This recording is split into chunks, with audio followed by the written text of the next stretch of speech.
대한민국 중심 채널 KBS 1라디오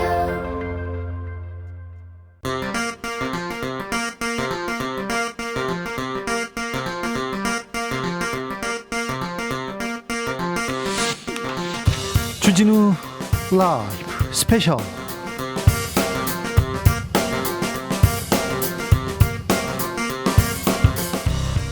(2022년 12월 24일) 토요일입니다. 메리 크리스마스, 주진우입니다. 토요일 이 시간은 일주일 동안 가장 중요한 일들 정리해드리는 그런 시간 같습니다. 아무래도 크리스마스니까 올 한 해 가장 중요한 일들을 이렇게 꼽아봤습니다. 시사 1타 강사 두 분 모셨습니다. 양지열 변호사, 박지훈 변호사, 어서 오세요. 네, 안녕하세요. 메리 크리스마스. 메리 크리스마스입니다. 메리 크리스마스인데 너무 춥네요. 춥네요. 날도 춥고요. 네. 네. 뉴스도 시국도 춥고. 네. 선합니다. 네. 그런데 잘 보내고 계세요? 뭐 그냥 따뜻하게 돌돌 감싸고 네. 어떻게든 좀 덜 추우려고 노력하고 있습니다. 덜 나가려고 노력하고. 덜 나가려고. 네. 뭐 계속 나가던데 계속 나오던데. 실내에 있습니다. 네, 그렇습니까? 실내 위주로. 네. 자, 지금 이 방송 영상으로 만나보실 수 있습니다. 네, 그렇습니다. 지금 바로 유튜브에서 주진우 라이브 검색하시면 영상으로도 만나보실 수 있습니다. 크리스마스 분위기는 물씬 없어요 여기는. 크리스마스 선물 없죠. 아닙니다. 자, 집에서 혼자 혹은 일하면서 혼자 이 방송 듣고 계신 분들 우대하겠습니다. 아, 그렇죠. 지금 바로 카카오톡 플러스 친구 우대. 주진우 라이브 검색하시고 메시지 보내주십시오. 네. 추첨을 통해서 선물 보내드리겠습니다. 10대 때, 20대 때는 크리스마스가 그렇게 좋았어요. 네. 여자친구 만난다고, 뭐 데이트한다고 그렇게 좋았는데 나이 먹고는요. 주 기자님은 좋으셨네요. 아, 그래요. 저는 10대, 20대나 지금 똑같이 별로 그냥 그러는데. 요즘 또 젊은이는 다르더라고요. 네. 뭐가 달라요? 달라요. 어떻게요? 제 아들은요. 네. 아들은 크리스마스에 뭐 해? 이렇게 물었더니 크리스마스 이브 날, 그러니까 오늘 저녁에 네. 축구가 간대요. 축구를요? 네, 축구 좋아하거든요. 그건 젊은이들 얘기가 아니라 본인 아드님 얘기잖아요. 네, 제 아들 얘기. 요즘 젊은이들은 어떤가 진짜 박 변호사 알아요? 저희 아들도 그냥 노는 것 같은데요. 모르겠어요. 놀아야 돼. 여자친구 없어요? 모르겠어요. 주진우 라이브 스페셜 본격적으로 시작해 보겠습니다. 언론 문제가 연말에 이렇게 좀 화두로 떠오릅니다. YTN에서 돌발 영상, 리허설 영상을 돌발 영상으로 올렸습니다. 그런데 대통령실에서 항의했고요, 삭제했습니다. 전문가들한테 이 YTN 사건 어떻게 봤는지 들어봤습니다. YTN 돌발 영상 내보낸 그 화면, 그 이후에 대통령실의 반응, 이거 어떻게 보셨습니까? 김종혁 위원님? 아까 뭐 주앵커님도 얘기하셨지만 이건 너무 과잉 대응하는 거 아니야? 뭐 이런 얘기를 하셨잖아요. 근데 그런 건 있는 것 같아요. 그러니까 그 대통령실에서는, 저는 잘 모릅니다만 대통령실에서는 아니 왜 그 MBC도 그렇고 그다음에 YTN도 그렇고 우리를 계속 비판하는 쪽에서 그런 식의 사고를 자꾸 내는 거냐. 이건 뭔가 의도가 있는 게 아니냐. 네. 이런 식의 의심을 한 그런 어떤 의구심을 갖고 있는 것 같고요. 그다음에 제가 이제 그쪽에서 YTN의 노조, 그러니까 방송 노동조합 불공정 보도 감시단이라는 게 있대요. 근데 거기서 낸 성명을 보면 아니 이게 뭔가 지금 그 돌발 영상과 무관한 부서장이 아카이브 팀에 느닷없이 녹화를 지시했다. 사전에 예행 연습을 하는 걸. 그다음에 돌발 영상팀은 녹화된 영상을 본 방송 영상과 교차 편집해서 마치 대통령과 일반 패널이 사전에 각본에 맞춰서 질문과 답변을 짬짬이 했다는 의혹을 제기하면서 결국은 윤석열 정부의 국민과의 대화가 사전 연출된 쇼였다는 것을 주장하는 방향으로 몰고 갔다. 이거는 언론으로서 있을 수 없는 일 아니냐라고 YTN 내부에 비판의 성명이 나왔어요. 그런 걸 보면 이게 좀 문제가 있는 거는 분명한 거 아닌가. 뭐 그래서 분명히 사과를 했겠지만. 자, 언론학자 최진봉 교수님. 그러니까 이게 민감하게 반응할 문제는 아니라고 생각해요. 리허설은 충분히 할 수 있는 거잖아요. 그럼요. 대통령실에서 리허설 할 수 있는 거니까. 어디든지 하잖아요. 그러니까요. 그러니까 그걸 찍어서 예를 들어서 네. 리허설했던 장면과 뭐 본행사했던 장면을 비교한다고 한들 그게 뭐 크게 문제라고 저는 보지 않아요. 그리고 이게 뭐 김 의원도 잘 아시겠지만 이 돌발 영상이라고 하는 그 컨텐츠가 갖고 있는 특징이 그 행사 전후나 풍자 이런 걸 얘기하는 거잖아요. 그러니까 그 전에 사전에 이런 일이 있었다. 그런데 실제 행사할 땐 이렇게 됐다라고 하는 것을 비교해서 보여주는 것 자체로 크게 문제라고 보지 않는데 이걸 왜 문제를 키우는지 모르겠어요. 아니 그러니까 그게 전체적인 톤이 야 이런 식으로 사전에 다 짜고 하는 거거든 이라는 뉘앙스를 주기 위한 것 아니냐. 그렇다면 이것은 모든 방송이 다 문재인 대통령도 다 했던 뭐 저희도 방송 나가면은 그 큰 방송 나가면 사전에 이렇게 준비하잖아요. 그 리허설을 찍는 경우는 없어요. 그 리허설이 뭐 본방송에 나갈 것도 아닌데. 근데 그거를 일부러 찍어서 마치 본방송하고 교차 편집을 해서 야 요렇게 짜고서 요렇게 대답을 했거든. 이런 식의 느낌을 주는 것은 분명히 뭔가 이건 정확한 보도는 아닌 거고. 그러니까 YTN도 바로 이 지적이 나오자마자 뭐 사과를 하면서 아 이건 뭐 저희가 그 조사위원회를 만들겠다 이런 얘기까지 나온 거 아닙니까? 아니 그러니까 현실을 예를 들어서 없는 걸 찍는 게 아니고 있었던 일을 찍은 거잖아요. 그게 예를 들어서 그러니까 본 방송에 돌발 영상이라고 하고 내가 말씀 풍자나 아니면 막전 막후의 얘기들을 주로 담는 거예요. 예를 들면 행사하기 전이나 행사한 뒤나 이런 것들을 주로 다뤄서 계속 얘기를 보여줬던 그런 영상이기 때문에 사실은 리허설 장면에 이런 일이 있었다라고 보여주는 것이 크게 문제라고 저는 보지 않는데 왜 이걸 의도적으로 했다고 얘기하는지 잘 모르겠어요. 그런데 왜 다른 쪽에서는 한 번도 안 하다가 그 왜 윤석열 대통령 행사 때만 그걸 하는 거냐 이거죠. 그런데 다른 경우에는 한 적이 없잖아요. 교수님 저는 네. 이게 이해가 안 돼요. 대통령실이나 뭐 국민의힘에서 뭐 의혹을 제기하고 이렇게 반발하고 논란을 만드는 것도 그럴 수 있다고 보는데 왜 YTN에서 즉각 사과하고 징계위원회를 꾸렸을까요? 돌발 영상은 그런 거 만드는 데 아닙니까? 그렇죠. 그러니까 돌발 영상이란 게 약간 그 뭐랄까요. 숨기고 싶은 얘기들을 드러내는 그런 얘기들을 주로 찍어서 보도하는 보도라고 보기도 어렵지 사실. 네. 왜냐면요. 이게 본 방송이 어떤 그 정규 편성 프로그램의 내용에 포함된 내용이 아닌 내용들을 주로 다루는 거잖아요. 근데 이거를 왜 YTN이 이랬을까? 저는 개인적으로 생각이 YTN 같은 경우에 지금 오늘도 이제 마사회 이사회에서 그 주식 팔기로 했잖아요. 네. 민영화하는데 그런 부분과 연계되어 있는 게 아닌가 하는 생각이 들어요. 그러니까 YTN 민영화에 윤석열 정부가 드라이브를 거니까 YTN 입장에서는 좀 눈치를 보는 게 아닌가. 그래서 저는 YTN에서 이렇게 나오는 건 좀 이해가 안 돼요. 뭐 대통령실에서 그렇게 그러게요. 얘기하는 건 이해가 어느 정도 되는데 그렇죠. YTN 내부에서 왜 이걸 가지고 이렇게까지 징계한다고까지 나오는지는 잘 모르겠어요. 아니 찍지 않았던 지금까지 찍지 않았던 그 영상을 그 부서장도 아닌 다른 부서장이 지시를 해서 찍었고 그 찍은 영상을 또 교차 편집을 해서 내보내서 독자들에게 시청자들에게 잘못된 오도된 느낌을 줬기 때문에 그것은 제가 보기에는 YTN 내부에서도 아 이건 우리가 좀 잘못했다 과했다 이런 생각을 하니까 당연히 뭐 진상조사팀을 만들겠다 그리고 이거에 대해서 징계하겠다라고 나온 것이지 그게 과연 지금 YTN의 보도 톤이나 이런 것들을 보면 정부 때문에 그런다라는 생각이 저는 들지 그러니까 않습니다. 이게 위원님 말씀하신 오도된 내용은 아니라니까요. 왜냐하면 자 교차 편집을 했다는 것도 이런 거잖아요.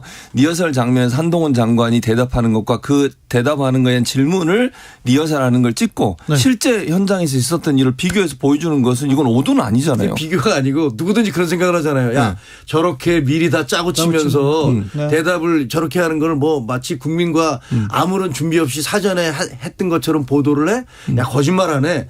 이런 느낌을 주잖아요. 그러니까 느낌을 주는 것은 그건 국민들이 판단할 문제이지만 그건 잘못된 거잖아요. 그거는. 왜 그게 잘못됐어요? 아니, 그러니까 예를 들면 없는 내용을 만들어내거나 없었던 영상을 뭐 조작하면 문제지만 실제 있었던 일을 찍은 거고 그걸 비교해서 보여주는 게 저는 크게 문제라고 보지 않는데요. 대통령이 리허설을 하는 것을 찍어서 내보내는 그 방송은 하나도 없습니다. 누가 그 대통령 리허설을 실제 본방송이 아닌데 그것을 리허설한 것을 찍어서 본방송과 섞어서 내보내나요?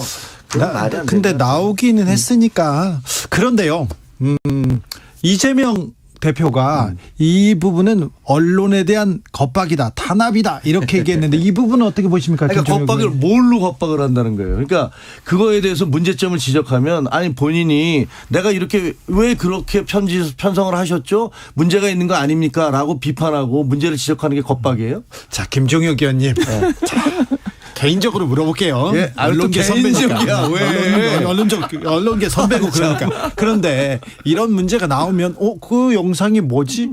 그러면서 이게 논란으로 커지잖아요. 예. 그러면 이게 툭툭 그래 좀 잘 좀 지내 이렇게 지나갈 수도 있는 문제인데 윤석열 정부에서는 MBC 문제도 그렇고 이 YTN 문제도 그렇고 이 논란이 계속 커집니다. 그래서 언론 자유 위축되냐 이런 얘기까지도 나오는데요. 저는 이번에 제일 좋은 거야. 지금 우리 주앵커가 얘기하신 대로 서로들 이해하고 또 제가 잘못했습니다. 미안해요. 이렇게 얘기하고 그래 다음부터는 그러지 마. 이러면서 이렇게 넘어가는 게 제일 좋겠지만 사실은 지금 현재 언론 환경이 솔직하게 얘기하면 그 정부 여당에서 특정 언론사에 대해서 굉장히 의도적으로 우리를 공격하고 폄훼하고 있다라는 그런 생각을 하고 있는 게 사실이에요. 지금 윤석열 정부가 그렇게 생각하고 있죠. 아니 저희도 그렇게 생각합니다. 그리고 저도 국민의힘의 어떤 지도부의 일원이기 때문에 저도 그렇게 생각합니다. MBC의 보도나 YTN의 보도가 이것이 과연 실수일까 아니면 의도적인 것일까에 대해서 상당한 의구심을 갖고 있어요. 그러니까 저는 실수라고 보지 않는다니까요. 제가 아까도 말씀드렸지만 없는 내용을 이렇게 조작을 하거나 그런 문제가 되지만 있었던 상황을 찍은 거고 그 찍은 걸 비교해서 보여주는 것 자체가 국민들에게 판단할 수 있는 기회를 주기 때문에 그거 자체가 문제라고 저는 보질 않아요. 기본적으로. 아니 그럼 미리 얘기를 해야죠. 이거 어떻게. 우리는 교체 편집을 했습니다. 이거는 예를 들면 우리가 대역을 쓰거나 아니면 현실이 아닌 가상현실을 쓸 때는 이것은 녹화된 것입니다. 이것은 대역을 썼습니다. 이렇게 알려주고 얘기를 해야죠. 아니 그건 누가 봐도 리허설이라는 걸 알죠. 그러니까 리허설하는 장면과 현장에서 있었던 장면을 비교해서 보여주는 것은 찍은 걸 그대로 보여준 거잖아요. 그거 자체가 최 무슨 교수님 생각이 그렇고 일반 국민들은 그렇게 생각하지 않으실 것 같습니다. 김종혁 국민의힘 비대위원 그리고 최진봉 교수와 함께했습니다. 언론 문제 두루 짚어봤는데 YTN 이 사태 어떻게 보셨습니까? 아니 이게 사태로 갈 일이었을까요? 아니 그 작은 사안인데 그러니까. 대통령실에서 불끈 해가지고 키웠어요. 그걸 사태로 만들어 그렇죠. 버렸죠. 아니 그 최근 들어서 언론을 대하는 태도 전반적으로 이런 부분들이 여러 번 드러나는 것 그렇죠. 같아요. 그러니까 뭔가 유감 표명 정도 내지는 해프닝 정도 아니면 대통령실에 전부 직접적으로 나서지 않더라도 네. 우리 사실 김종혁 비대위원도 당직을 가지고 있기 때문에 직접 안 나서시고 주변에서 저희가 평론하고 이런 사람들 있잖아요. 이런 사람들이 그냥 야 그거 좀 너무 과한 거 에이 아니냐. 왜 그랬어? 그러니까 아이 좀 그랬어? 이렇게 그렇게까지 하고 넘어갈 수도 있잖아요. 그러고 국민들이 이런 해프닝이 있구나 정도로 넘어갈 일에 너무 직접적으로 나서 좀 과민 반응처럼 저는 보여요. 이렇게까지 막 살얼음판 걸듯이 서로 이렇게 날카로워져야 될 일일까 싶은데. 바이든 날리면도 그렇고요. 예. 이 YTN까지 굉장히 좀 저도 아직도 이게 뭐가 크게 문제인지는 잘 모르겠습니다. 그렇게요. 일단은 만약에 이게 합의를 깼다 그러면 그거 자체를 문제 삼을 수가 있는데. 아니 돌발 영상은 그러는 데잖아요. 그리고 이거 관련해서 결국은 리허설 했냐 안 했냐 이거는 보도의 가치가 있는 거거든요. 리허설 하고 안 하고는 보도할 수 있는 내용이지. 그걸 갖고 그 장면을 또 바로 보도했다 해가지고 뭘 합의를 깬 것처럼 오히려 리허설 한 게 치부라고 생각을 한 건지 오히려 그렇게 오해를 받게 되는 거예요. 아니, 저는 리허설 하는 거 아무 문제 없다고 보거든요. 리허설 해야죠. 해야죠. 대충 합니까 그거를 네. 대통령 모셔놓고 하는 건데. 근데 리허설 한 걸 리허설 했다고 해야죠. 했다 하는 걸 갖고 뭘 그래 문제 삼고 만약에 그 합의를 깼다 그러면 기자단 내에서 어떤 그런 거 있을 수 있지만 왜 국가에서 정부에서 이걸 얘기를 하는 겁니까? 그러니까요. 그러니까 이제 배경은 있어요. 불편하게 여겨진 배경이 사실 대통령실에서 이제 대통령이 직접적으로 국민들과 만나서 무슨 정해진 대본도 없이 얘기를 하는 것처럼 그렇게 얘기를 했거든요. 발표를 공식적으로. 예. 근데 그것과 리허설은 뭔가 안 맞아 보이니까 그러면 이게 왜 이거 아무런 어떤 준비 없이 하는 것처럼 했는데 사실은 준비를 했네라는 식의 어떤 좀 부정적인 시각을 가져올 수 있는데 최소한의 준비는 해야지. 그건 그리고 대통령실에서 자초한 어떻게 보면 논란이잖아. 한편으로 놓고 준비해야지. 보면. 그럼 준비 안 해? 그리고 얘기하신 것처럼 야 그 정도 준비도 못하냐 그럼 아무 준비 없이 안 가냐 이렇게 오히려 얘기를 할 수는 있을 것 같은데 그렇죠. 그걸 막 정말 무슨 조작 왜곡 선전선동처럼 만들어 버리니까 이게 이렇게까지 떠들 일인가 좀 이해가 안 되는 게 결국 또 MBC 다음에 YTN이거든요. 네. TBS는 최근에 많은 프로그램이 좀 우리 주진우 우리 진행자도 그런 얘기를 했던 것 같은데. TBS는 자 지금 맥락이 비슷한 것 같아요. 네. YTN에서 지금 그러고 했기 때문에 큰 문제인 것처럼 하는데 이게 워딩하고 했는 행동하고 비교해 보면 너무 차이가 나요. 무슨 큰 범죄를 저질러는 것처럼 얘기를 하는데 별것도 아닌 걸 갖고 이렇게 강력하게 유감이라고 그러고 할 필요가 그런데 있나 최고 싶어요. 권력기관인 대통령실에서 네. 언론 니네들 봐 이렇게 얘기하고 YTN에서 나서서 바로 징계한다고 위원회 꾸리고 그렇죠. 이거 많은 언론들한테 굉장히 뭐라고 해야 되나 위축시키죠. 그렇죠. 그렇죠. 위축시키죠. MBC, YTN이거든요. 그 두 공영 이제 언론인데 TBS는 아예 월급 뭐 돈을 예산을 잘라가지고 깎아버리고요. 예. 그러니까 내년에 구성원들이 월급을 받을지 그걸 두려워하고 있어요. 이런 상황이 되면요, 사실 언론의 자유를 얘기하는 게 언론을 위한 게 아니잖아요. 국민들이 자유롭게 여러 가지를 접할 수 있어야.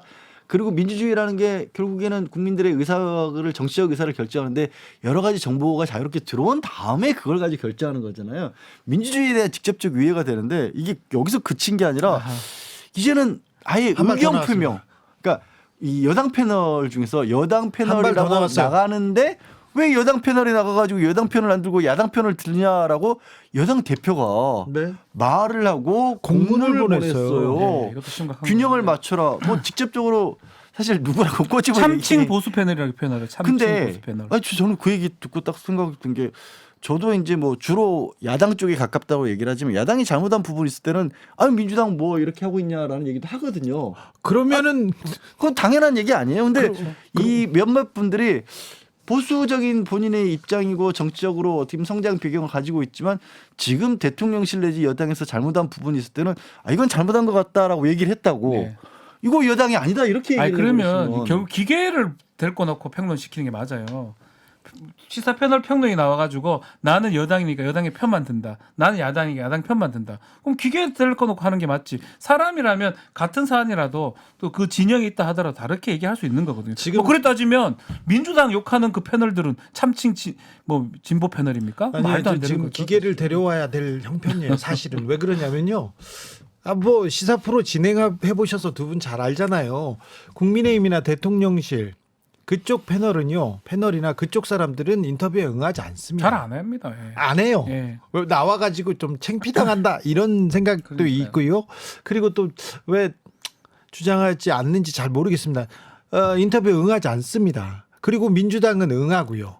그리고 보수 패널들 뭐 나와가지고 보수 뭐 사실은 이준석 전 대표나 유승민 전 전 의원이나 의원이나. 그 주변에서는 대통령실이나 국민의힘의 지금 룰 변경 그 전에 있었던 일 비판적이었잖아요. 근데 그런 얘기조차 듣고 싶지 않은 거예요. 유승민도 싫다, 이준석도 내보내지 말라 이 얘기 아닙니까? 그렇죠. 그러면 이제 아니 딱 드는 게 그 현재의 여당 내진 대통령실과 윤핵관만, 기조를 같이 하지 않는 사람들, 네. 그러니까 윤핵관과 기조를 같이 하지 않으면 보수도 아닌 게 돼버리거든요. 그렇죠. 그래서 말이 안 되는 거죠. 너무 좁아지는 거예요. 자, 너무 좁아져. 윤핵관만 출연시켜라 얘기하는데 윤핵관은 안 나와요. 출연하지 않고요. 그럼 기계 나와야지. 그러니까 로버트가 나와야 되는 로버트, 상황이에요. 그러니까. 그게 말이 안 되는 거예요. 로버트 사실은. 불러 그러면. 로버트가 나와가지고 할 바에 뭐하라 시사 패널 합니까? 시사 프로그램 진행을 합니까? 아니 뭐 그래도 대통령도 지난번에도 최근에도 이제 그 자유민주주의에 대해서 굉장히 강조를 하셨는데 민주주의라고 하는 게 가장 기본이 그냥 우리 교과서에서 배운 것대로 여러 가지 다양한 의견들이 자유롭게 토론을 통해서 의사결정을 해나가는 구조 자체잖아요. 여기서 자유가 강조돼야 됩니다. 그 자유 여기서 자유가 나와야 되는데 여당 패널이면 여당에 대해서 무조건 칭찬을 해야 된다. 말이 되나요? 아 이럴 수는 있겠네요. 우리도 그러면 패널이 아니라 변호사 제도를 도입을 해서 네. 변호사들은 저희들은 뭐 어쨌든 저희를 선임한 쪽에 맞춰서 무조건 하잖아요. 그렇죠. 네. 저희 일이니까 네. 그런 식으로 하라는 그러니까 거예요. 그게 이제 말이 안 되는 거죠. 그리고 지금 정진석 비대위원장 얘기가 정진석 비대위원장, 윤핵관 그리고 대통령실 입장에서는 좀 불만일 수도 있어요. 그러니까 그러면 정진석 비대위원장, 권성동, 장제원 윤핵관들이 계속해서 방송에 나와서 나오세요. 네, 나와서 네. 우리 정책과 네. 우리 비전에 대해서 얘기를 하십시오. 그러면 이런 편파, 그렇죠. 뭐 보수 패널, 뭐 가짜 창칭하는 가짜 패널. 이런 네. 얘기 안 나올 거니까 하면 되는데 또 안 나오세요. 거의 다 안 나오세요. 아니 그리고 네. 이것도 아까 저 돌발 영상 YTN 얘기할 때와 똑같은 건데 정진석 위원장이 좀 불편하다 사적인 자리에서 기자들하고 얘기를 하면서 뭐 이런 정도를 흘린다 내지는 이제 좀 이렇게 좀 해프닝처럼 얘기하실 수는 있다고 봐요. 저는. 네. 근데 공문을 보냈다는 건 언론에 대해서 야 니네 똑바로 안 해 이렇게 하는 건데 자, 지금요. 이게 TBS는 시작돼가지고 거의 정리가 돼 가는 과정입니다. TBS는 프로그램을 만들 예산이 거의 없어요. 돈이 없어요. 아예 없어서 네. 프로그램을 못 만들 입장입니다. 월급도 못 주는 그런 상황이 됐습니다. MBC 계속 압박하고 YTN 그리고 연말부터 그렇습니다.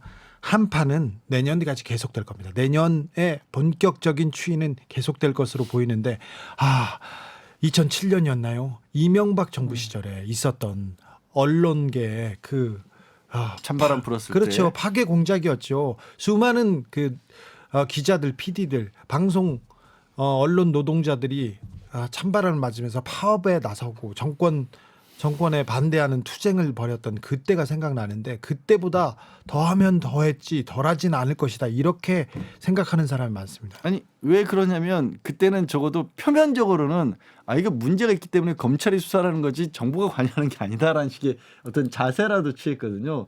지금은 대통령실에서 직접 얘기하고 여당 대표가 직접 공문 보내고 있잖아요. 연말에 당장 잘려요 저는.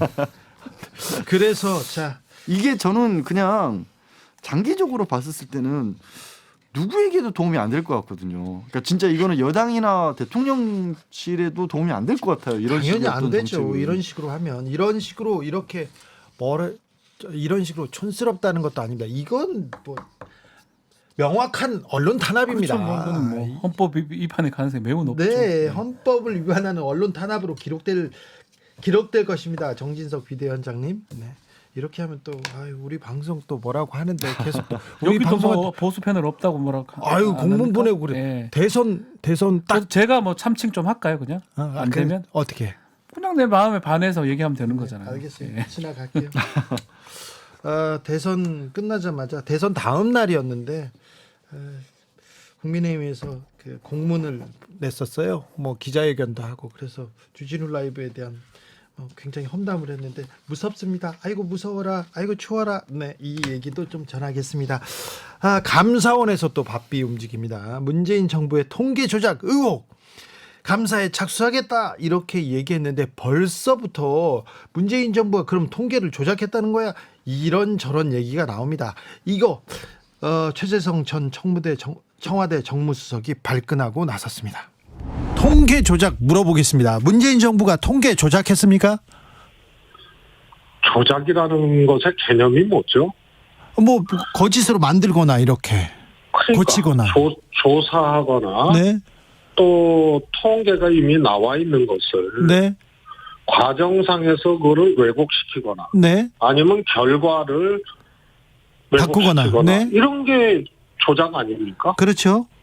그런데 통계 방식이나 조사 방식의 변화를 가지고 조작이라고 한다면 그거는 아무것도 못하죠. 그럼 과거 정부에서도 통계 방식을 나름 이제 진전시키기 위해서 여러 가지 이제 노력들을 해왔단 말입니다. 네. 그럼 그런 게 다 조작에 해당되는 겁니까?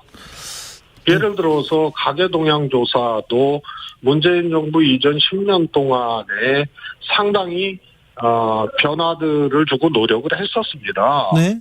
그럼 그런 거 다 조작이라고 해야 되나요? 그다음에 또 하나는 소위 이제 주택도 가격 동향 조사도 지금 조사된 결과에 인용을 어느 기관의 것을 인용을 했느냐의 차이를 가지고 네. 조작이라고 갖다 밀어붙이는 건 말이 안 되거든요. 김현미 장관이 11% 올랐다고 얘기했잖아요. 저도 네. 동의하기 어려운 거였는데. 그렇죠. 국민들이 더 많이 올랐는데 왜 조금밖에 안 올랐지 이렇게 의문은 있었어요. 그게요. 예? 통계학의 정설입니다. 네. 뭐냐면은 한국감정원 통계를 인용을 했는데요. 네. 한국감정원의 중위가격 변동조사는 네. 지금 국민의힘이 얘기하는 56% 올랐는데 11% 올랐다고 하는 거 조작이라는 거 아니에요? 네. 근데 그 56%로 올랐다고 했던 게 KB 통계거든요. 네. 그런데 11%로 올랐다고 한 거는 한국감정에서도 KB 통계처럼 중위소득만 봤을 때는 57% 올랐다고 한 거예요. 예. 그래서 중위가격을 봤을 때는 50% 이상 올랐던 거고 네. 김현미 장관이 인용한 통계는 매매가격 지수 동향이라는 거라서 거기에는 여러 유형의 주택도 들어가고 한 시점을 끄집어서 하는 게 아니고 일련의 과정들을 가지고 하는 거거든요. 네. 그래서 그거는 조사기관과 중위가격 상승이냐 전체 매매가격 지수 동향이냐 이 차이거든요. 네. 그래서 그것은 심리적으로 많이 올랐는데 왜 저것 빼기냐 안 되냐 이렇게 문제 제기는 하고 평가는 할 수 있어도 조사 통계로 나온 중위 가격하고 다른 매매 가격 지수 동향을 가지고 조작했다고 얘기하는 거는 정말 그거는 말이 안 되는 얘기죠. 기관에 따라서 조사 방법에 따라서 시기에 따라서 조금 달라질 수도 있잖아요. 수치라는 것은. 근데 이걸 가지고 감사원이 그러면 이걸 가지고 지금 문제 삼겠다고 지금 대대적인 조사를 하고 있습니까? 그런 거죠. 그리고 지금 말들을 지금 단정적으로 못 하잖아요. 만약 원희룡 장관도 만약에 사실이라면, 네.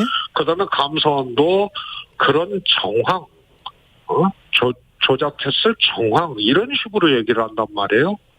네. 그래서 조작의 개념을 분명히 기준을 가지고 제시를 해야 될 거예요. 통계를 조작했다는 거는 과정을 설계하고 이러면서 넣어야 될 항목이라든가 조사 방식을 원래 있는 조사 방식을 왜곡하고 비틀었거나 나온 결과를 왜곡하고 비틀었거나 이런 네. 거거든요. 그렇죠.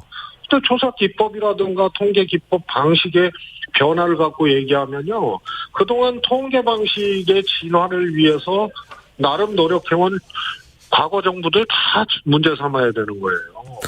자, 그런데 지금 정황이나 뭐 의혹이 지금 드러난 것이 아니라 지금 수사 지금 초기인데 벌써 이렇게 통계 조작 얘기가 나오고 있는데 여기에 또 감사원이 전방위 감사에 나섰고요. 왜 그럴까요? 네. 그래서요. 이게 익숙한 패턴 아니에요? 이 정부 들어서서. 패턴이요? 윤석열 정부 들어서서. 그럼요. 문제 제기를 하고 감사원이 나서고. 네. 그다음에 검찰로 가고 이러는 거 아니에요? 네. 그다음에 조작몰이에요. 월북도 월북몰이를 했다 그러고. 그래서 각국종 정보나 이런 거를 삭제하고 조작했다는 거 아니에요? 네. 근데 공소장 보니까 빠져 있고. 예.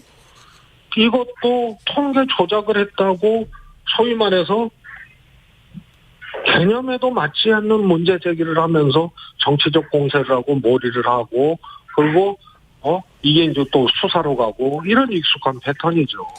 알겠습니다. 조작 몰이를 하고 있습니까? 익숙한 패턴입니까? 통계 조작의 개념에 해당하지 않는 것을 조작이라고 선동하고 몰고 가고 결국은 보복적인 행태로 수사를 하고 이런 것 자체가 조작인 거죠. 조작이라는 말에 문재인 정부 측 인사들은 반발하고 있습니다. 이거 해도 너무한다. 패턴은 뭐 거의 유사한 것 같아요. 예. 일단 감사원이 먼저 감사를 합니다. 감사를 해가지고 감사의 원래 취지 자체는 뭐냐면 뭐가 크게 잘못된 거를 보고 있다가 그 안에 세밀한 부분은 또 검찰 수사로 넘깁니다. 예컨대 뭐 허위 공무 작성이라든지 뭐 직권남용죄가 많죠. 그 패턴 자체는 사회 공무원 사건하고 똑같거든요. 그것도 감사할 때는 뭔가 정치적 부분을 문제 삼다가 그 부분이 이제 문제가 뭐 해결이 안 되거나 뭐 정확하게 정리가 안 되면 그 안에 들어있는 어떤 보고 문제라든지 그런 걸로 수사를 좀 진행하는 것 자체 보이고 지금도 아마 감사원의 어떤 행보는 똑같은 양식으로 지금 보입니다. 사실 뭐 통계 아니면 여론조사 이런 것들은 발표를 할 때마다 늘 야 이게 맞냐 뭐 틀리냐 샘플이 제대로 뭐 채취가 된 거냐 이런 얘기 늘 나오잖아요. 왜 나하고는 이렇게 다르지 이런 생각은 다 할 해요. 수밖에 없어요. 그리고 진짜 뭐 기준대를 어디다 잡느냐에 따라서 조금씩 달라지는 것도 현실인 건 맞습니다. 유리한 그런데 통계를 이용하는 것도 현실이고요. 그리고 경제와 관련된 부분이기 때문에 뭐 경제는 심리다라는 얘기 하지 않습니까? 정부 입장에서 봤을 때는 정부 정책을 잘 이끌어가는 데 필요한 쪽으로 썼을 가능성도 저는 배제를 못한다고 해요. 하지만 그런 것들을 다 조작이고 왜곡이라고 하려면 선을 좀 많이 넘어야 되거든요. 네. 근데 지금 결정적으로 뭐 정말 없는 걸 만들어냈다거나 아직 그러니까 명확한 게 나오지도 않았는데 그렇죠. 감사에서 어느 정도 윤곽이 드러나지도 않았는데 사기 뭐 치정 수치 조작 이런 얘기가 나오는 것조차 그러니까 요만큼의 나옴 이것 자체도 사실 어떻게 보면 과장일 수가 있는 거죠. 이 논리대로 한다라면 네. 그러니까 문제 제기를 하는 쪽의 논리를 고스란히 문제 제기를 하는 쪽에서 적용을 시키면 뭐가 얼마나 큰 일이길래 왜곡이고 조작이냐라고까지 또 얘기할 수 있는 거예요. 네. 단정 짓고 있잖아요. 그래서 참- 통계 이런 것도 발표하는 것도 어느 정도는 통치적인 행위라고 봐야 됩니다. 통계를 잘 해야 되겠죠. 그렇지만 그 선을 넘어갔을 때는 사법적 처리를 하겠죠. 뭐 제가 통계 조작해서 사법적 처리된 거 지금 아직 본 적은 없는데 네. 예를 들어서 정말 그것은 뭐 자료를 뭐 훼손하거나 네. 삭제하거나 뭐 그랬다면 뭐 알 수 없는데 기본적으로는 여론조사도 그렇고 통계도 그렇고 조건들을 거는 게 있는 거거든요. 통계 조건들을. 그런 걸 갖고 범죄라고 일단 범죄라고 생각하고 접근한다면 글쎄요. 이게 또 서해 공무원 사건에 외교 북한하고 문제잖아요. 그것을 또 범죄의 측면으로 접근한 거. 또 최근에 지금 성남 FE 사건 이재명 대표 소환을 했는데 지자체에서 적극적인 행정을 하고 하는 거를 범죄로 좀 가는 그러니까 다 범죄로 엮을 수 있는 상황으로 만드는 것 같아요. 자, 지금 보면 뭐 통치행위를 떠나서 정무적 판단, 정치적 결정을 감사원에서 검찰에서 들여다본다 이렇게 볼 수도 있죠. 좀 그래 보이거든요. 네. 정무적 판단에 대해서 사법적 잣대를 어떻게 들이대느냐 이 부분하고 좀 연관성이 있는 것 같습니다. 되게 신기한 게요. 저는 이제 이재명 대표 얘기를 뭐 법 변호사가 꺼냈으니까 이재명 네. 대표 성남 FC가 기업들로부터 160억 원 가량의 후원금을 받은 게 이재명 대표에 대해서 제3자 뇌물이 된다라고 했잖아요. 그래서 지금 이미 사실 뇌물을 준 걸로 제시돼서 돼 있는 두산 같은 경우 재판에 넘어갔습니다. 네. 근데 거기 넘어가서 재판 받고 있는 내용을 보니까 뭘 도대체 이재명 대표가 받았다는 거지? 당시 성남시장이 정치적 이득이라는 거예요. 아니 잠깐만요. 정치적 이득이요? 예, 정치가 거기에 이제 이게 법률적으로 이게 가능한 단어입니까? 표를 받았다는 거예요. 저도 굉장히 당황스러웠던 게 그게 뭐냐면, 그러니까 성남 시민과 한 약속을 지켰기 때문에 나도 정치적 이득을 받았다라고 이재명 대표 스스로 언론에서 인터뷰를 했어요.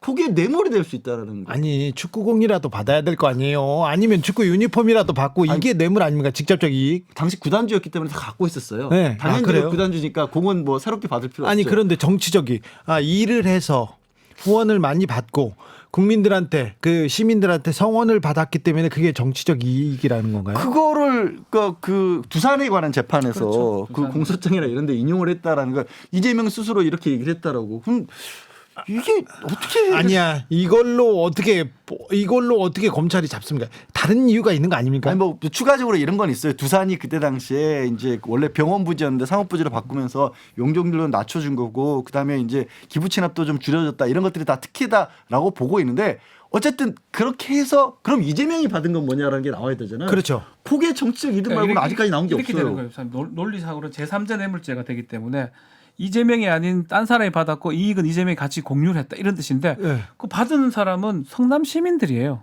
예를 들어서 뭐 후원을 받은 거니까요. 그럼 성남 시민들이나 뭐 구단에서 받았고 그 구단의 구단주인 이재명도 정치적 이익을 받기 때문에 제3자 뇌물죄가 아니냐라는 게 이 검찰의 논리 구성입니다. 사실 납득하기가 사실 쉽지는 않죠. 그 혐의로 지금 이재명 대표를 소환 그렇죠. 한다고 뭐 합니까? 예를 들어서 용도 변경에 이런 거 해줘가지고 두산이나 그 돌았던 어떤 기업들 크게 이익을 봤는데 그 이익을 보려고 뭐 그 사람들은 적게 후원을 했고 그 후원금 때문에 대가 관계가 있는 거고 그렇기 때문에 뇌물죄 성립한다라는 게 이제 검찰의 논리 구성입니다. 근데 사실은 이제껏 우리가 아는 뇌물죄 같은 경우는 현물이 가지요. 그렇죠. 얼마를 아니 받았고 그리고 개인적으로 이익을 그렇죠. 챙겼어야 개인적으로 사실은. 개인적으로 이익을 챙기고 현물이 가야 되겠죠. 이명박 보세요. 그렇죠. 그건 뭐 개인적으로 당연한 거죠. 받았잖아요. 그거는 뭐 우리가 뭐 형법 교과서 더 얘기할 필요도 없는 건데 네. 이 부분은 사실은 새로운 영역이기 때문에 가장 좀 우려하는 게 결국은 정무적 얘기를 했습니다.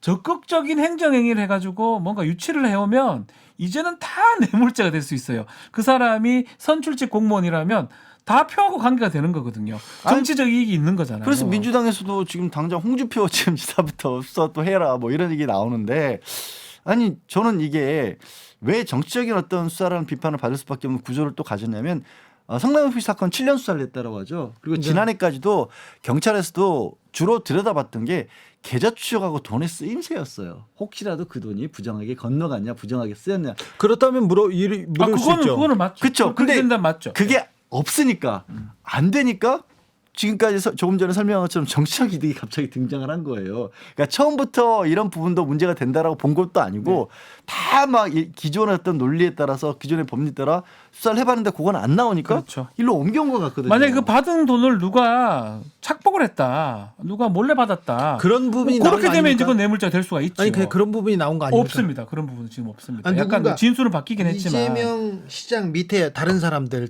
누가 돈을 받아가지고 그 돈을 선거 자금으로 냈다던가 아니면 그런 이재명 정치자금법 위반도 될 수가 이재명 있고요. 시장한테 갖다 줬던가 그거 아닙니까? 아닙니다. 그거 그런 아니고요. 부분 드러난 게 없습니다. 그냥 그거는 정무적 판단, 그렇죠. 정치적 결정. 지금까지는 그래요. 그렇죠. 지금까지. 네.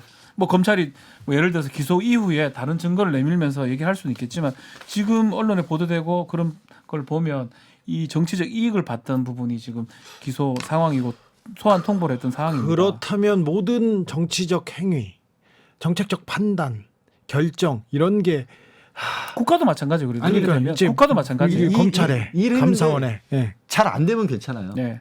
잘 되면 잘 돼서 잘하면. 이득을 보면 문제가 되는 거죠. 국가도 마찬가지. 국가도 함부로 그 저기 후원 받다가는 네. 똑같아요. 이익을 받았으면. 그저께였나요? 이재명 대표 생일이었는데 그날 소환 통보를 받았습니다. 네. 어떠냐고 물어봤더니 웃더라고요. 근데 쓰는 숨이었습니다. 참. 여러분께서는 지금 주진우 라이브 스페셜을 듣고 계십니다. 주진우 라이브 스페셜. 이태원 참사 국정조사특위가 드디어 출범하겠다고 한 지 약 한 달 만에 참사 발생 54일 만에 출범했습니다. 현장 조사도 나섰는데요. 이태원 참사 국조특위위원 국민의힘 조은희 그리고 기본소득당 용해인 의원과 이야기 나눠봤습니다. 의원님 어제 그 유가족들 만나셨어요? 네. 좀 진작부터 뵙고 싶었는데 네. 너무 늦게 뵈서 죄송했습니다. 네. 어떤 네. 말씀 나누셨어요? 어떤 마음이셨어요? 마음이 너무 아리더라고요. 네. 그래서 그 어떤 한 분이 가영이 엄마인데요. 네. 이제 가영이가 친구랑 같이 그 이태원에 갔었는데 네. 친구하고 잡았던 손을 놓는 바람에 가영이는 친구는 살고 가영이는 저렇게 갔거든요. 그 얘기를 하시면서 그렇게 우시는데 제가 가서 정말 저도 너무 막 마음이 안 좋고 가영이가 마지막 순간이 어땠는지 너무 궁금하다고 네. 저보고 엄마의 마음으로 꼭 좀 챙겨달라고 그러시더라고요. 네. 꼭 좀 챙겨야 되겠다 그렇게 생각하고 국조특위에 복귀 선언한 겁니까? 그렇습니다. 어제 우리 국조특위 위원들 전원이 이심전심으로 그런 마음이었는데 네. 조영 대표가 저희들을 원내대표실에 좀 간담회 좀 하자고 부르시더니 참여하는 게 어떻겠냐고 얘기를 하시더라고요. 네. 그래서 뭐 바로 그 자리에서 발표를 했습니다. 네. 참여하겠다고. 아무튼 정부 여당과 유가족들 좀 빨리 만났으면 좋았을 텐데 그 생각은 계속 듭니다. 네, 근데 그 정진석 비대위원장님이 네. 한번 만나셨거든요. 네. 그때도 정진석 위원장님도 많이 우셨는데 어제 조영 대표도 우시더라고요. 아이고. 그래서 지난번 국조 때 민주당 의원들이 미리 만나셨는데 우리가 늦게라도 뵙고 그분들 말씀을 듣고 보니까 정말 저 심정을 우리가 꼭 대변해야겠구나. 네. 이런 다짐이 되더라고요. 네. 자, 국정조사 시작했습니다. 자, 뭐든지 좀 밝혀야 됩니다. 지금 아무것도 밝혀진 게 없습니다. 국정조사 특위의 활동 어디에 초점을 맞춰서 진행해야 한다고 보시는지요? 일단 이제 유가족들이 요청하시는 것부터 먼저 해야 된다 생각해요. 어떤 점이요? 예, 이제 진상 규명을 좀 철저하게 해달라고 그러시더라고요. 네. 그래야지 재발 방지가 되지 않지 않냐. 네. 그래서 어제 요청하시는 게 국조에 하루빨리 복귀해달라. 그래서 복귀를 했고요. 네. 그다음에 본인들은 정쟁을 원하지 않는다. 네. 그래서 진상 규명을 제대로 해주고 특히 그 자녀들이 마지막 과정이 어땠는지, 네. 그 드메트 차를 타고 갔는지, 아니면 응급실을 전전했는지, 네. CPR은 받았는지, 네. 이제 그 과정이 정말 궁금하다. 네. 그리고 이제 유족 대표분의 아드님이 뭐 다 아시는 분인데요. 이제 11시 10분까지 살았다고 들었다. 네. 그 이후 어떻게 됐냐. 그 마지막 과정을 좀 원하는 사람에 한해서는 끝까지 좀 밝혀달라. 네. 그리고 또 이 녹사평역에 분향소가 있어요. 예. 제가 오늘 가봤는데 예. 거기 천막이 있고 그러니까 너무 추우신 것 같아요. 예. 그리고 또 자식들이 영정이 있으니까 자식들이 추운 것 같아서 제가 오늘 보니까 거기 핫팩도 갖다 놓고 이러셨더라고요. 네, 네. 시집도 갖다 놓고 거기서 떨지 않도록 좀 해달라. 예. 이런 부탁을 먼저 하시고요. 그 다음에는 저희는 오늘 이제 서울경찰청, 서울시청 또 참사 현장 또 이태원 파출소를 들렀었는데 예방할 수는 없었는지 예. 또 일단 사고가 났으면 그 최초 신고가 6시 34분이었는데 그 이후로 10시 15분까지 네. 취할 수 있는 조치가 있었는데 왜 못했는지 네. 그 과정을 하나하나 좀 밝히고요. 누가 책임이 있는지 네. 또 다시 이런 게 발생하지 않으려면 어떤 조치를 해야 되는지 이런 것을 차근차근 챙겨 나갈 생각입니다. 네, 차근차근 다 챙겨주십시오. 아무튼 유가족들이 국조에 복귀하라고 해서 복귀했습니다. 진상 규명해달라. 왜 조치를 취하지 않았는지 알고 싶다. 책임은 누가 져야 되는지 알고 싶다. 마지막 길도 알고 싶다. 이런 얘기 하셨는데 네. 꼼꼼히 잘 네. 가슴에 적어둔 것 같아서 잘 네. 알겠습니다. 그런데 의원님. 네. 그 유가족들 비하하거나 막말하는 그런 정치인들 좀 혼내달라 이런 얘기도 하셨어요. 어제 하셨죠. 네. 이제 그게 2차 가해, 3차 가해인데 예. 이제 첫째로 우리 당의 이제 창원 시의원을 네. 무슨 마음인지 모르겠다. 또 어떤 분이 이제 이런 마음이 들다가도 마음을 고쳐 먹겠더라. 네 자식도 똑같이 당해봐라. 그러면 내 마음을 알지. 그러다가 그래도 남의 자식도 자식인데 그러면서 그럼 나쁜 마음은 또 접었다 그러시면서 그러시더라고요. 네. 그래서 우리 원내대표랑 정기석 비대위원장이 중앙당 차원의 징계도 빨리 조치를 하시겠다고 답을 하시더라고요. 그래요. 자식 네. 팔아 장사한다는 소리 그런 게 어디 있습니까? 자식하고 돈하고 바꾸는 사람 그런 부모가 어디 있습니까? 없죠. 없죠. 저도 자식 키우는 사람인데 어떻게 예. 그런 막말을 하는지 도대체 그 멘탈이 이해가 안 돼요. 그런데 왜 징계도 안 하고 그대로 두는지 그것도 징계합니다. 이해가 안 돼요. 징계합니다. 좀 기다려보세요. 예. 네. 자, 네. 일정이 좀 지체됐어요. 지금 시간도 많이 남지 않았는데, 네. 현장 조사 바로 시작했습니다.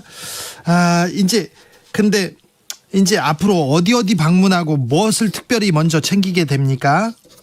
네, 제가 오늘 분향소에 먼저 갔었는데, 네.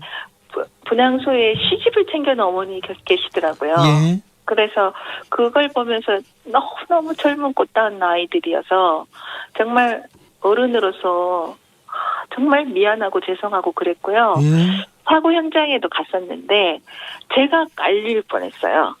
거기가 너무 좁아가지고 3m고 7m니까요. 네. 그래서 이런 일은 참 예견된 일일 수도 있는데 그런 생각을 했고요. 그다음에 이제 오늘은 아까 말씀드린 것처럼 서울청 또 서울시청을 다녀오고 또 다음에는 용산구청이랑 네. 또 행안부를 갈 예정입니다. 알겠습니다. 그런데 이 특수본의 수사가 용산경찰서, 용산구청, 용산에만 머물러 있는 것 같습니다. 그래서 이번에 국정조사 때는 행안부, 경찰청, 본청 이런 데도 조금 더 면밀하게 들여다봐야 될 텐데 이상민 장관은 증인으로 나오는 겁니까? 네, 나오실 것 같습니다. 알겠습니다. 윤희근 경찰청장도 나오시고요. 네, 나오십니다. 네, 저 국무총리도 나옵니까? 국무총리는 대상이 아닙니다. 대상이 아닙니까? 네. 자, 아니 이 문제에 대해서는 한덕수 총리 문제에 대해서는 여당과 야당이 계속 협의하거나 계속 토론하겠죠, 뭐. 이제 여야가 합의 사항에는 없는 거고요. 나 그렇습니까? 네.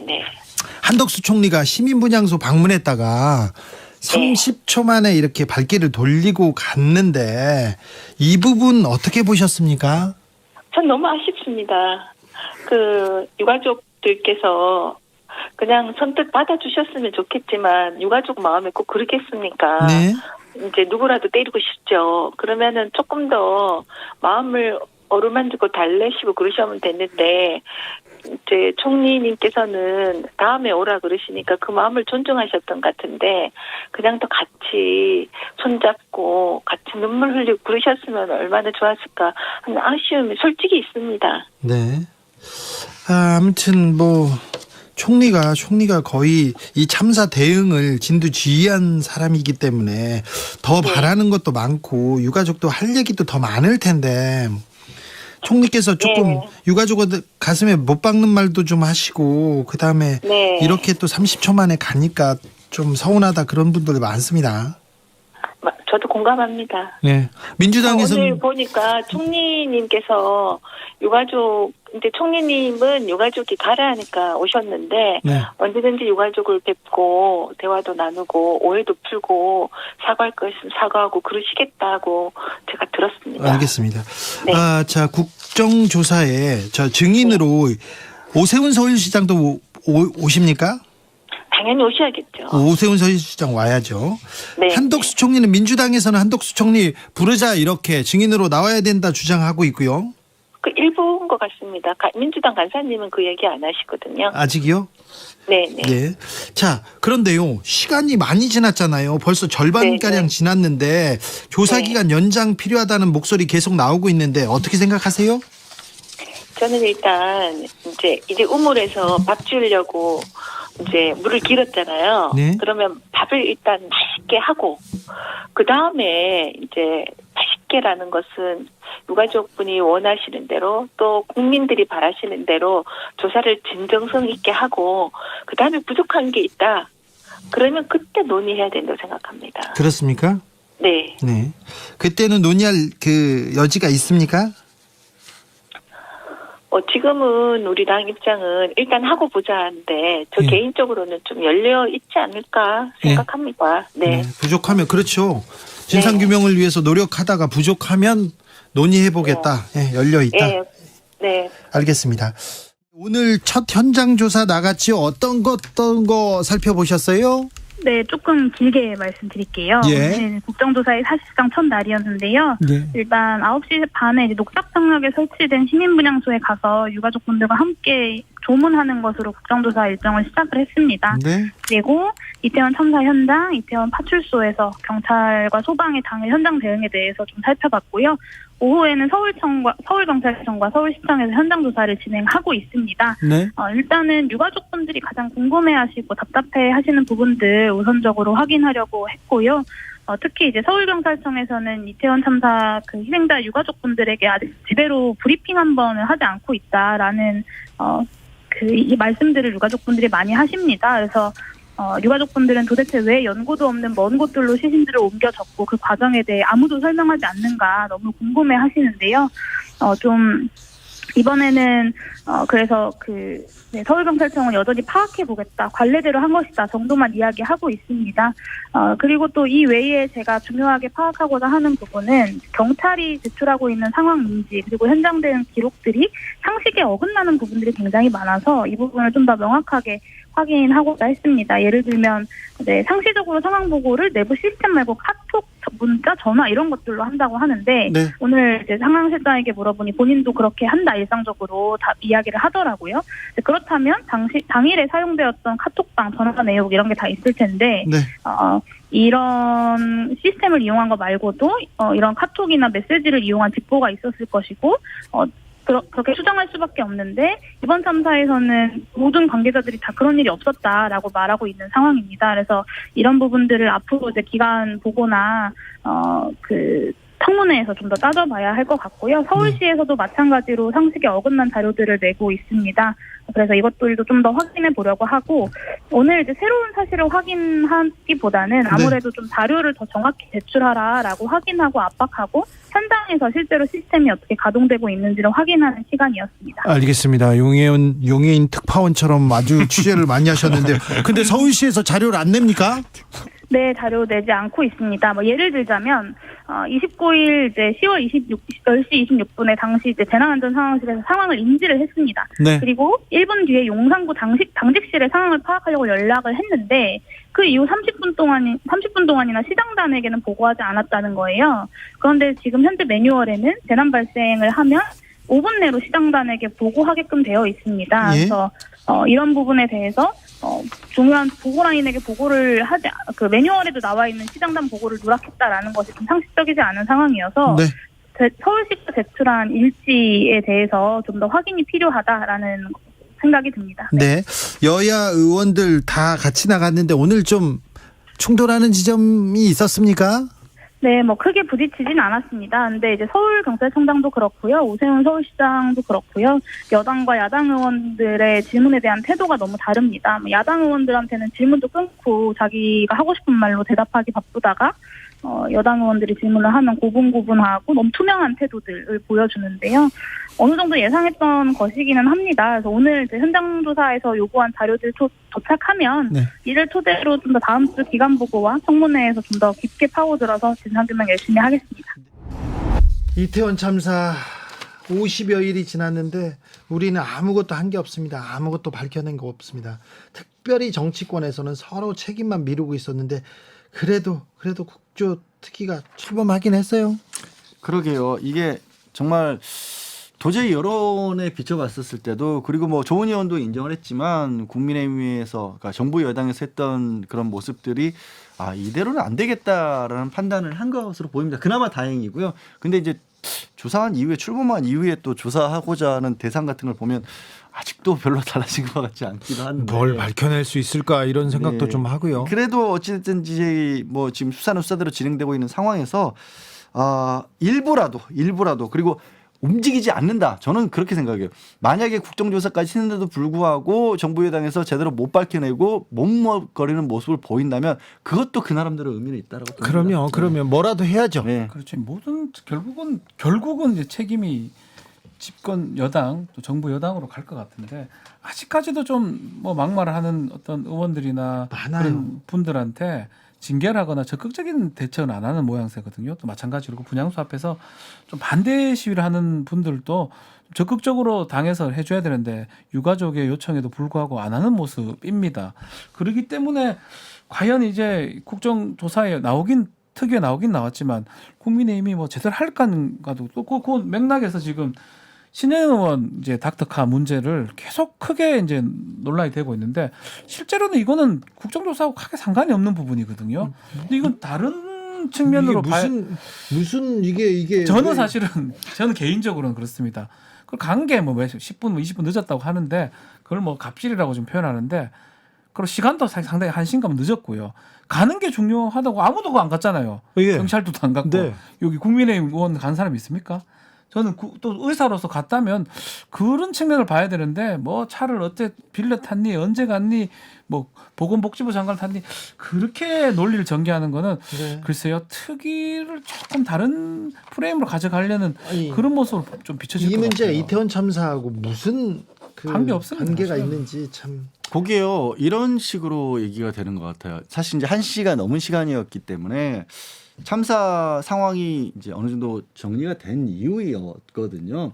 그리고 구급차, 그러니까 환자를 급히 이송해야 되는 구급차가 아니라 닥터카라고 해서 의료팀이 간 건데 그거를 싹 섞어버리는 거죠. 그렇죠. 마치 신인영 의원 때문에 구조 활동이 안 된 안 된 것처럼. 것처럼 아무 상관이 없어요. 사실. 그거야말로 사실은 여론에 대해 호소시키는 거죠. 누구라도 의사가 타야죠. 그건 누가 탑니까? 엉뚱한 사람 그렇죠. 탑니까? 예? 네, 의사가 그럼 빨리 가본들 그럼 1시 전에 그때 가면 뭐 될 일이 있습니까? 알겠습니다. 이태원 참사 진상 규명을 위해서 책임자 처벌을 위해서 조금 국조특위가 성과를 내주셨으면 합니다. 늦게 출발한 만큼 더 열심히 좀 뛰어주셨으면 합니다. 부탁드리겠습니다.